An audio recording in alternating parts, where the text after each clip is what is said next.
জিম্বাবুয়ের বিপক্ষে সস্তা জয়ের বিশ্বকাপ শেষ করলো বাংলাদেশ। সেমিফাইনালের দৌড় থেকে আগেই ছিটকে গিয়েছে বাংলাদেশি যুবরা। সুপার সিক্সের শেষ ম্যাচটা তাই পাওয়ার কিছুই ছিল না। তবে সান্ত্বনা জয় দিয়ে শেষটা রাঙিয়েছে বাংলাদেশ 19 দল। বিশ্বকাপ নিজেদের শেষ ম্যাচ জিম্বাবুকে বড় ব্যবধানে হারিয়েছেন বাংলাদেশ।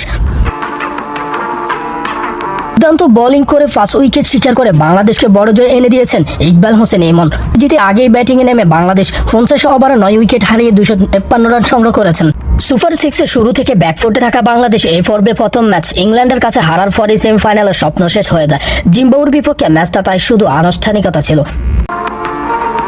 বাংলাদেশকে এদিন চ্যালেঞ্জের সংগ্রহ এনে দিয়েছেন অধিনায়ক আজিজুল হক তামিম। আসরে নিজের তৃতীয় অর্ধশতক হাঁকিয়েছেন। 47 বলে 59 রানের ইনিংস দিয়ে বিশ্বকাপ শেষ করেছেন।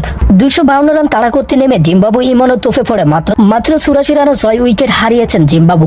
এরপর দলের হাল ধরলেন অধিনায়ক। 121 বলে 70 রানের ইনিংস খেলে দলকে ফিরাতে পারেননি জয়ের বন্দরে। তবে হারের ব্যবধান কমানো ছাড়া তার কিছুই করার ছিল না।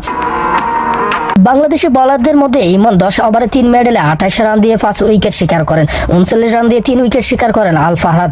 এছাড়া একটি করে উইকেট শিকার করেন রিজওয়ান ও আজিজুল হক তামিম।